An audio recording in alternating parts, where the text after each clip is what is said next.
இந்த காலத்துல நல்லதை சொல்றவங்களே நாட்டுல கொஞ்சம் பேர் தான்டா. அனைவருக்கும் அன்பான வணக்கம்.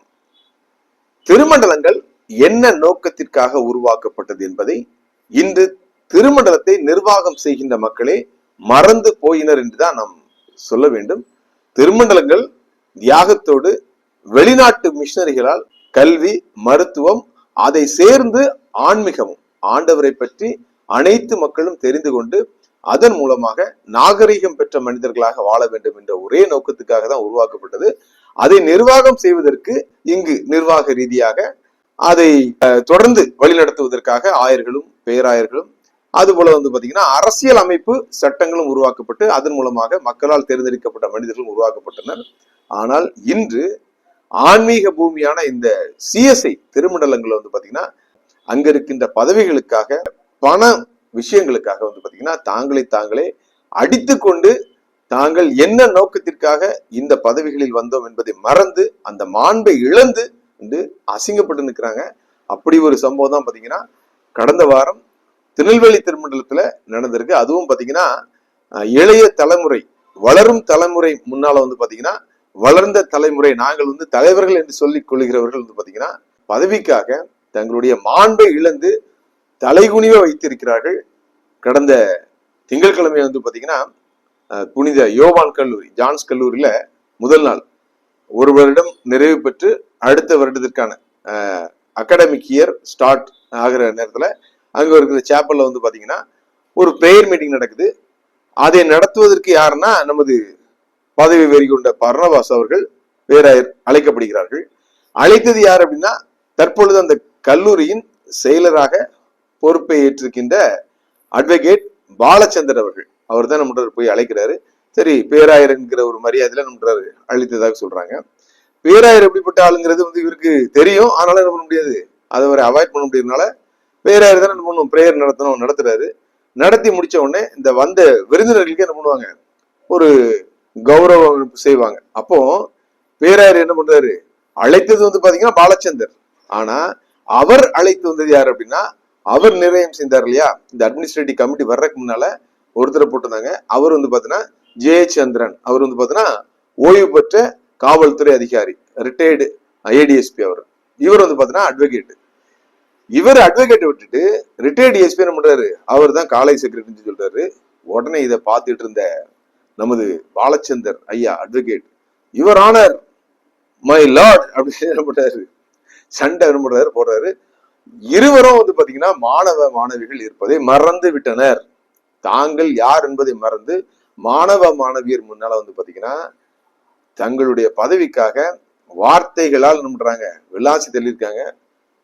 அதை பார்த்து கொண்டிருந்த மாணவர்கள் மற்றும் கல்லூரி பேராசிரியர்கள் பாத்தீங்கன்னா என்ன செய்வது என்று தெரியாம என்ன பண்றாங்க, வெளி பிதுங்கி போய் நின்றுருக்காங்க. பாருங்க, இந்த இளைய தலைமுறைக்கு இவர்கள் கற்பிக்கின்ற பாடத்தை எவ்வளவு ஒரு கேவலமான பாடம் பாருங்க. அதாவது தன்னை அழைத்தவர் பாத்தீங்கன்னா அங்கு செக்ரட்டரியா இருக்க ஒரு பாலச்சந்தர் அட்வொகேட். இவர் என்ன பண்ணிருக்காரு, முன்னாள் செக்ரட்டரி கூட்டு வர்றாரு. சரி, ரைட்டு, ஓகே, உங்களுக்கு அதிகார பிரச்சனைகள் இருக்குது, பதவி அடிப்படை சண்டை இருக்குது, அதை இந்த வளருகின்ற இளைய தலைமுறை மாணவர்கள் மேலே நீங்க காட்டுவீங்க. சரி, அவர் சொல்லிட்டாரு. பேராயர் பாத்தீங்கன்னா தன்னுடைய பதவியை என்ன பண்ணுவாங்க நிலைநாட்டிக் கொள்வதற்காக சொல்லுவாரு. பெருந்தன்மையாக பாத்தீங்கன்னா அட்வொகேட் அவர்கள் என்ன பண்ணிருக்கணும், அதை பொறுத்து கொண்டு மாணவர்கள் முன்னால அடிப்படை சண்டை போடாம இருந்திருக்கணும். பெரிய அசிங்கமா அங்க இருக்கிற மாணவர்கள் என்ன பண்றாங்க, வெக்கி இப்படி ஒரு கல்லூரியில் நம்ம படிக்குமான்னு சொல்லி என்ன பண்றாங்க, வேதியில இருந்திருக்காங்க. எனக்கும் வந்துச்சு. இதை குறித்து எப்படி பேசன்னு தெரியல, ஆனாலும் பேச முடியாமல் இல்லை, பேசித்தான் ஆக வேண்டும். இவர்களுடைய எல்லா உண்மையையும் தோலுரித்து காட்ட வேண்டியது நமது கடமை. அதுக்கு பிறகு பாத்தீங்கன்னா அட்வொகேட் பாலச்சந்திரன் அவர் பாத்தீங்கன்னா ஆவேசத்தோடு அங்கிருந்து வெளியேறதுனால பதவி வெறி கொண்ட பர்னபாஸ் தன்னுடைய பதவியை, தன்னுடைய அதிகாரத்தை காட்டுவதற்காக நமது முன்னாள் டிஎஸ்பி சார் கூட சேர்ந்து காப்பி குடிச்சிட்டு போயிருக்காங்க. ஸோ இந்த சம்பவம் முடிஞ்சோடனே ஏற்கனவே நடந்தது போல பாத்தீங்கன்னா திரும்ப என்ன பண்ணியாச்சு, செக்ரட்டரி அலுவலகத்துக்கு 2 பூட்டு போட்டு என்ன பண்ணியாச்சு, பூட்டியாச்சு. கல்லூரி நிர்வாகம் பாத்தீங்கன்னா இப்பொழுது கண் விழி பிதுங்கி கொண்டிருக்கிறது. ஸோ அதனால பாத்தீங்கன்னா அந்த கல்லூரி எந்த சபையோட கண்ட்ரோல் வருதுன்னா மிலிட்டரி லைன் சர்ச் கண்ட்ரோல் வருது. அங்க இருக்கின்ற சிலர் இதை பார்த்துட்டு உடனே என்ன பண்றாங்க, கவர்மெண்ட்டுக்கு ஒரு தகவல் அனுப்புறாங்க. இங்க இருக்கின்ற இந்த கல்லூரி பாத்தீங்கன்னா நல்ல கல்லூரி, ஆனா இது நிர்வாகம் செய்வதற்கு சரியான மனிதர்கள் இல்லாத காரணத்தினால அடிப்படை சண்டை போட்டு இருக்காங்க. ஸோ எனவே ஒரு தேர்தல் நமக்கு வரப்போகுது, அது வர்ற வரைக்கும் தயவு செய்து அரசாங்கம் இதை பிடிங்க, நீங்க கண்ட்ரோல் எடுத்துங்க, உங்க கையில வச்சுக்கன்னு சொல்லி நம்புறாங்க. இவங்களே சொல்ல ஆரம்பிச்சிட்டாங்க. நாங்க தான் ரொம்ப நாளா சொல்லிட்டு இருக்கோம். நாங்க பேசாம இந்த திருமண்டலங்கள்லாம் இவர்கள் சரியாக நிர்வாகம் செய்யவில்லை என்றால் கண்டிப்பாக வருங்காலத்துல அது வந்துதான் தீரும் போல இருக்குது. எப்படி இந்து அறநிலையத்துறை என்று இருக்கிறதோ அது போல வந்து பாத்தீங்கன்னா இது இந்த திருமண்டலங்களை நிர்வாகத்தில் செய்வதற்கு ஒரு ஐஏஎஸ் ஆபிசரை போட்டுருவாங்கன்னு தான் நானும் நினைக்கிறேன். இவர்கள் அவ்வளவு அநியாயங்கள் பண்றாங்க, அவ்வளவு அடிச்சு இப்படி சண்டை போடுறாங்க. சோ அதுக்கிடையில வந்து பாத்தீங்கன்னா இன்னொரு விஷயமும் அங்க நடந்திருக்குது. நம்ம பதவி வெறி பிடித்த பேராயர் பர்னபாஸ் தன்னுடைய பதவியை காப்பாற்றிக் கொள்ளக்காக என்னாலும் பண்ணுவார். நான் ஏற்கனவே சொல்லியிருக்கேன்.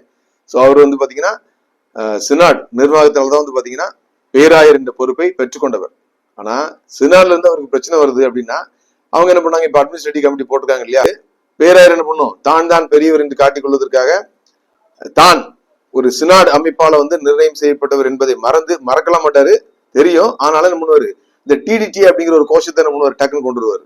இது வந்து பாத்தீங்கன்னா அப்படி வெளியில என்ன பண்றது, அப்படி பந்தா பண்ணிட்டு உள்ள போய் ஓடி இருக்கு, தன்னை காப்பாற்றிக் கொள்வதற்காக டிடிடிஏ கமிட்டி என்ன பண்றாங்க, போடுறதுக்கு அனௌன்ஸ்மெண்ட் பண்றாங்க. ஸோ அதற்கு வந்து பாத்தீங்கன்னா பேராயரை சந்தித்து அந்த மீட்டிங் இருக்குன்னு சொல்லி டிக்ளேர் பண்றது யார் அப்படின்னா முன்னாள் திருமண்டல பொருளாளர் திரு ஏடிஜேசி மனோகர் அவர்கள் என்ன பண்ணிருக்காங்க, அதற்கு ஒரு நோட்டீஸ் என்ன பண்றாங்க, அனுப்புறாங்க. அனுப்பின பிறகுதான் என்ன பண்றது, அவர் அதை உணர்ந்து கொள்கிறார். தற்பொழுது வந்து பாத்தீங்கன்னா அட்மினிஸ்ட்ரேட்டிவ் கமிட்டி இங்க இருக்குது. அது வந்து பாத்தீங்கன்னா சினாடால நிர்ணயம் செய்யப்பட்ட ஒரு அட்மினிஸ்ட்ரேட்டிவ் கமிட்டி. இப்போது வந்து பாத்தீங்கன்னா இவர்கள் தன்னிச்சையாக இந்த டிடிடி அப்படிங்கிற ஒரு அமைப்பின் கூட்டத்தை கூட்டினா அது பிரச்சனை உருவாகும் அப்படிங்கறதுனால அவரே என்ன பண்றாரு, ஒரு மறுப்பு அறிக்கை என்ன பண்றாரு, பத்திரிகையில கொடுக்கிறாரு. இது போல நான் தெரியாம இருக்கும்போது என்ன பண்றாங்க, எனக்கு தெரியாம கையெழுத்து வாங்கிட்டாங்கன்னு சொல்லி சொல்றாங்க. சோ எதிர்த்தரப்பு மக்கள் என்ன சொல்றாங்க, அப்பா அண்ணன் மிச்சர் தின்னுட்டா இருந்தீங்க, உங்களுக்கு தெரியாம கையெழுத்து போட்டின்னு சொல்லி என்ன பண்றாங்க, அவர்களும் தங்களது வாதத்தை வலைதளங்கள் மூலமா நாங்கன்றாங்க எதிர்ப்பை தெரிவித்துக் கொண்டிருக்கிறாங்க.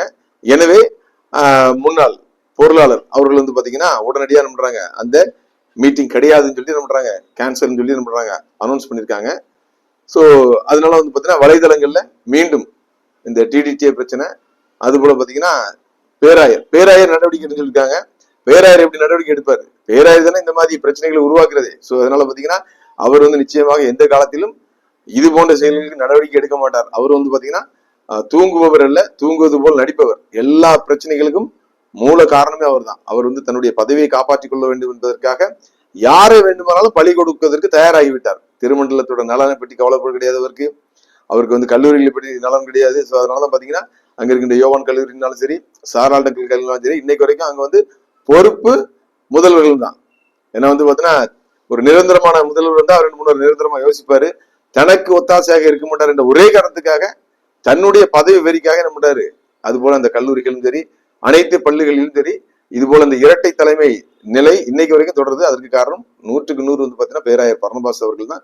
ஒரு காலத்திலும் இங்க அமைதி வருவதற்கு, இங்கு ஆன்மீகம் சிறப்பாக வருவதற்கு அவர் ஒத்துழைப்பு கொடுக்கவே மாட்டார். அவருக்கு பதவி வெறி, தான் கடைசி வரைக்கும் பிஷப்பா இருக்கணும். சோ எனவே இது போன்ற விஷயங்கள் திருநெல்வேலி திருமண்டலத்துல அனைவரும் முகம் சுளிக்கும் வண்ணம் நடத்தி பெற்றுக் கொண்டிருக்கிறது. கர்த்தரும் பார்த்து கொண்டிருக்கிறார். இதுல இன்னொரு சந்தோஷமான விஷயம், நம்ம ஏற்கனவே சொன்னது போல பாத்தீங்கன்னா மக்களால் தேர்ந்தெடுக்கப்பட்ட ஒரு நிர்வாகம் தான் திருமண்டலத்தை நிர்வாகம் செய்யணும். அவர்களை கண்காணிக்கின்ற வேலையை பாத்தீங்கன்னா ஆயர்களும் பேராயர்களும் செய்யலாம். இதுதான் பாத்தீங்கன்னா நமது திருமண்டல கான்ஸ்டியூஷன் சட்டத்துக்கு உட்பட்டது. சோ அதை செய்யணும். சோ அதுக்காக பாத்தீங்கன்னா முன்னாள் உயர் நீதிமன்ற நீதிபதி பாரதிதாசன் அவர்கள் அதை தேர்தலுக்கான அறிவிப்பை கொடுத்திருக்காங்க. மாண்புமிகு நீதியரசர் வி பாரதிதாசன், தேர்தல் நிர்வாகி, இடம் திருநெல்வேலி, சிஎஸ்ஐ மறை மாவட்டம், நார்த் கிரவுண்ட் சாலை, செயின்ட் ஜான்ஸ் கல்லூரி விடுதி வளாகம், பாளையங்கோட்டை. மின்னஞ்சலும் கொடுத்திருக்காங்க, தேர்தல் நிர்வாகியின் அறிவிப்பு. சோ இந்த அறிவிப்பை 16/6/2026 என்ன பண்ணிருக்காங்க, வெளியிட்டிருக்காங்க. குறிப்பு 20/4/2026 என்று Madurai bench of Madras high court வழங்கிய அந்த ஆணையின்படி பாத்தீங்கன்னா திருநெல்வேலி மறை மாவட்ட பேரவைக்கான 2024 to 27 தேர்தல் நடத்துவதற்காக உயர் நீதிமன்றம் என்னை தேர்தல் நிர்வாகியாக நியமித்துள்ளது. 2024 எங்க இருக்கு, 27 எங்க இருக்கு பாருங்க. இந்த தேர்தல் நடத்தினாலும் அதிகபட்சம் என்ன பண்ணும், 1 வருஷம் கூட கிடையாது. இவ்வளவு குறுகிய காலகட்டத்துல ஒருதலை தேர்தல் நடத்துவதற்கு ஒரு முன்னாள் நீதிபதியை நியமிச்சிருக்காங்க. இதுல இந்த நிர்வாகம் என்ன செய்யப்படுறது பாருங்க. இந்த சட்டங்கள் திட்டங்கள் எந்த அளவுக்கு, அதாவது எள்ளி நகையாடும் அளவுக்கு இருக்குன்னு பாருங்க. 6 மாசம் 7 மாசம் கூட இருக்காது, அதுக்குள்ள அடுத்த தேர்தல் வந்துடும். அதுக்கு என்ன பண்ணும், ஒரு எலெக்ஷன் நடத்த வேண்டியிருக்குது. அதன்படி திரு எஸ் செந்தில் குமரேசன் ஓய்வு பெற்ற மாவட்ட நீதிபதி தேர்தல் அதிகாரியாக நியமிக்கப்பட்டிருக்காங்க. திரு எஸ் பிரபு வழக்கறிஞர் உதவி தேர்தல் அதிகாரியாக நியமனம் செஞ்சிருக்காங்க. சோ இதன்படி வந்து பாத்தீங்கன்னா தகுதியான வாக்காளர்கள் யார் அப்படின்னா 31/3/2026 நிலவரைப்படி தகுதியான வாக்காளர்கள் வரைவு பட்டியலை என்ன பண்ணும் தயாரிக்கும்னு சொல்லியிருக்காங்க. சபை பிரதிநிதி, மேய்ப்பு பகுதி பணியாளர், மறை மாவட்ட பணியாளர்கள் என்ன பண்ணும் அங்க இருக்கிறவங்க பிரதிநிதிகள் என்ன பண்ணும், அதாவது 2026 மார்ச் வரைக்கும் யார் யாரெல்லாம் வந்து பாத்தீங்கன்னா சங்கம் கட்டிருக்காங்களோ அவங்களுக்கு எல்லாம் என்ன பண்ணுவோம் ஓட்டு கொடுக்குன்னு சொல்லியிருக்காங்க. சோ இந்த பட்டியலை என்ன பண்ணணும்னா 30/6/2026 இந்த மாசம் கடைசிக்குள்ள என்ன பண்ணுவோம் தேர்தல் நிர்வாகிகள் அனுப்பணும். அனுப்பி என்ன பண்ணணும் ஒரு சரி பார்க்கறதுக்கு என்ன பண்ண கொடுக்கணும். அதை சரி பார்த்த பிறகு என்ன பண்ணும் தேவாலயத்தில் அனைவரும் பார்க்கக்கூடிய இடத்துல என்ன பண்ணும் ஓட்டணும். எதிர்ப்புகளை வந்து அப்ஜெக்ஷன் இருந்துச்சு என்ன பண்ணும் அவர்கள் அதையும் வாங்கி என்ன பண்ணும் திரும்ப என்ன பண்ணும் ஒரு அவங்களுக்கு வந்து நியாயமான கோரிக்கைகள் இருந்தா என்ன பண்ணும் அதை பரிசீலனை செய்து கொடுத்துருக்காங்க. ஸோ அதுக்கு என்ன பண்ணிருக்கு தனியாக வந்து பாத்தீங்கன்னா அவர்களுக்கு மின்னஞ்சல் அது போல பாத்தீங்கன்னா அவர்களுக்கு அந்த நம்பரும் கொடுத்துருக்காங்க. ஸோ அதனால திருநெல்வேலி திருமண்டலத்துல தேர்தலுக்கான வேலைகளை ஆரம்பித்து விட்டார்கள். அவர்கள் வந்த நோக்கத்தை என்ன பண்றாங்க செய்ய ஆரம்பிச்சுட்டாங்க. ஆனா இதை செய்வதற்கு வந்து இங்க இருக்கின்ற பதவி வெறி கொண்ட நமது பர்னபாஸ் அவர்கள் அனுமதிப்பார்களான்னு தெரியல. ஏன்னா அவர் வந்து பார்த்தா ஏற்கனவே இருப்பாரு தனக்கு வேண்டிய ஆட்கள் வச்சு கோர்ட்ல கேஸ் போட்டுட்டே இருப்பாரு. ஏன்னா ஒரு நிர்வாகம் வந்துட்டுன்னா தான் வந்து இங்கு வந்து ஒரு ஏதேச்ச மனப்பான்மையோடு தான் நினைத்ததை மட்டும் செய்ய அவரால் முடியாது. மக்களால் தேர்ந்தெடுக்கப்பட்ட ஒரு நிர்வாகம் என்றால் பதில் சொல்ல வேண்டும், கேட்பதற்கு பதில் சொல்ல வேண்டும். அதுதான் ஜனநாயகம். அதாவது எவ்வளவு பெரிய பதவியில் இருந்தாலும் இது மன்னர் பரம்பரை இல்லை, இது மக்களாட்சி பரம்பரை. சோ அதனால வந்து பாத்தீங்கன்னா அந்த எண்ணம் அவருக்கு ஒரு காலமும் கிடையாது. சோ அதனாலதான் பாத்தீங்கன்னா இன்று வரைக்கும் பாருங்க ஒரு 2024 இருந்து 27 வருஷம் வரைக்கும் பாத்தீங்கன்னா இது வரைக்கும் தேர்தல் நடத்தல இதுவும் நடத்துமாங்கிற சந்தேகம் தான். கண்டிப்பா அவர் தன்னுடைய சகாக்களை வைத்து சில சில்மிஷ வேலைகளை பண்ணிட்டே இருப்பாரு. கண்டிப்பா கோர்ட்டுக்கு போவாரு, கேஸ் போடுவாரு. இது போல சிறுபிள்ளைத்தனமான வேலைகளை செய்து திருநெல்வேலி திருமண்டலத்துல ஒரு ஸ்திரமான நிர்வாகம் அமைவதற்கு இங்க இருக்கின்ற பேராயர் பர்னபாஸ் அவர்கள் வந்து பாத்தீங்கன்னா தடையாக இருக்கிறார்கள். இது வந்து தன்னை ஒரு ஆன்மீகவாதி என்று அழைத்துக் கொள்கின்ற பேராயர் என்று மேடைகளில் பிரசங்கத்துல முழங்குகிற பர்னபாஸ் அவர்கள் தன்னைத்தான் சுய பரிசோதனை செய்ய வேண்டும். மக்கள் இது வந்து பாத்தீங்கன்னா பார்த்து கொண்டிருக்கிறார்கள். நிச்சயமாக இந்த தேர்தல் நடக்க வேண்டும். 3 தலைமை இருக்கிற எந்த நிர்வாகமானாலும் பாத்தீங்கன்னா ஸ்திரமான ஒரு முடிவு எடுக்காது. நிச்சயமாக அது இந்த முட்டுச்சத்துல கொண்டு போய் விடுற மாதிரி தான் இருக்கும். எனவே திருநெல்வேலி திருமண்டலத்தில் நிலையான ஒரு நிர்வாகம் வர வேண்டும் என்றால், இந்த பாரம்பரிய திருச்சபை காப்பாற்றப்பட வேண்டும் என்றால் தேர்தல் நடக்கப்பட வேண்டும். மக்கள் அனைவரும் விழிப்பாக இருந்தால் மட்டும்தான், தேர்ந்தெடுக்கப்பட்டிருக்கின்ற நிர்வாகிகள் அனைவரும் பார்த்தீங்கன்னா நியாயத்தின் பக்கம் நின்றால் மட்டும்தான் வருங்காலங்களில் இங்க இருக்கின்ற கல்வி நிலையங்களாக இருக்கட்டும், மருத்துவமனைகளாக இருக்கட்டும், ஆன்மீகமாக இருக்கட்டும், அனைத்தும் காப்பாற்றப்படும் என்பதில் எந்த விதமான ஐயம் இல்லை. அனைவருக்கும் நன்றி. சொல்றவன் சொந்த வாழ்க்கையை பத்தி எல்லாம் கிளறி பார்க்காதே. அவன் சொல்றதுல அறிவுக்கு பொருத்தமா இருந்தா நடங்க.